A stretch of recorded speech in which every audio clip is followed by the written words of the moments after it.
really prevented me from doing my job. I'm sort of embarrassed to tell you about it. I mean, it's not the sort of thing you discuss in polite company. It's, it's, let's get it out in the open. What it comes down to is the fact that our friend here has some of the worst lying, most offensive, and downright putrid breath in this kingdom, or any other kingdom for that matter. I mean, he would get within 50 miles of the castle, and everyone would know. Horses would be passing out, trees would be dying by the thousands, and all the animals would be burning on the ground. You can't just believe what he did to my gorgeous curly brown hair.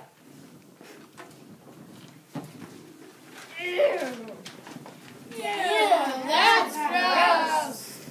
And to make matters even worse, all those princes who were riding on our wonderful thoroughbred horses, looking for ladies to save, were being knocked out by the sound of the dragon's breath. We'd ride into the kingdom and be greeted by an odor that turned our horses from white to dark yellow, made our armor rust within 20 seconds, and even made our swords wilt from the aroma. It was beyond the point of gross. It was really sickening. Well, as you might imagine a couple of things happening, our friend here couldn't find any decent work. I mean, after all, if you're a fire-breathing dragon, your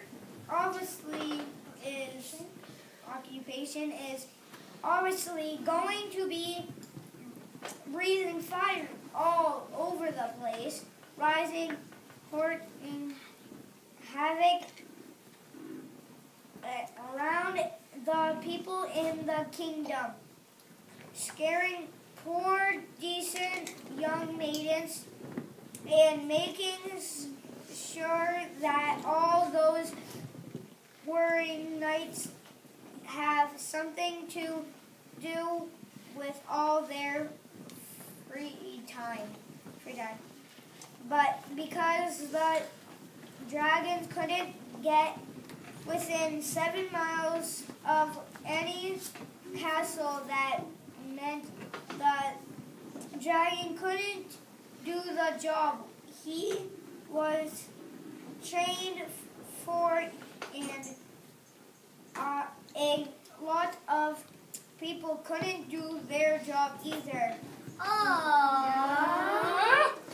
Right about now, you're probably wondering where I'm going to offer my advice, so this story will have a happy ending. Well, hold on, well, hang on to your hats, because it's coming up pretty soon now. The other thing that happened was that the dragon couldn't go out anywhere.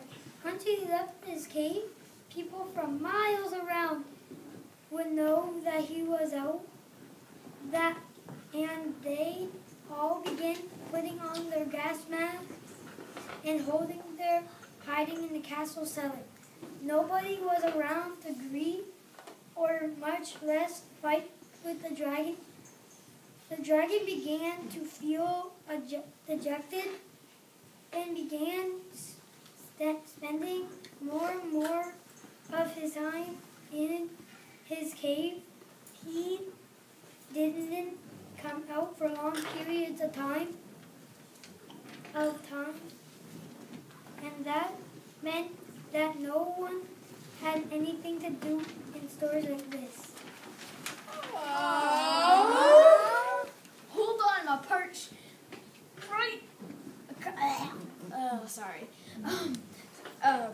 Hold on, my perch coming out real soon now. It's not that I didn't like Martha. It's just that, would you want to have some garlic breath, halitosis mouth, liver tank creature breathing on your throat hole, some 300 pictures to our movie? Not me. No way, Jose. Hey, let's face it. I couldn't get a job Anyway, I became withdrawn. I couldn't even live near all my dragons. I was banished from one kingdom to another. I was really developing a complex. Aww. It was really a bad situation. His foul-smelling breath was simply putting a lot of people out of work. Since he was trying to escape, nobody in any of the stories knew what to do. I mean, after all, this was before Nintendo and MTV were invented. All we could do is sit around and scratch ourselves. Yeah, it got so bad that I couldn't even open my mouth anywhere. I completely lost my desire to burn things down. In fact, after a while, I didn't even have enough fire left to cook a meatball. It was bad. Really bad. It's coming, it's coming. Listen carefully, my big part's just around the corner. It's almost here, it's almost here.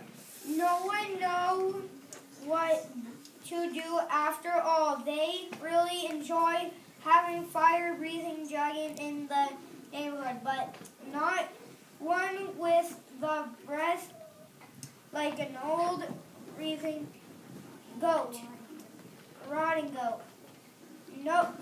Nobody knew what to do. Then one day, someone from any story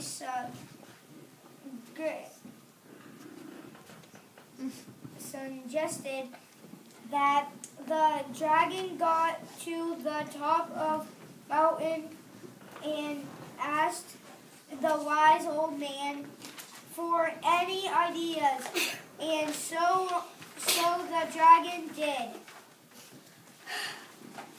Yeah. Finally, my big part. Well, that foul-smelling dragon eventually came to ask me what he should do about his skunky breath. Well, I sat there pondering on his request, stroking my long white hair, staring off into space, when all of a sudden, the answer came to me, mouthwash! That's it, mouthwash! I suggested that the golf of the nearest drugstore to get a supply of mouthwash and drink a bottle each and every day. Then he would be able to do his job, and everyone else in the kingdom would be happy too. Thank you. And that's actually what happened. The dragon's breath was sparkly clean and kissable clean.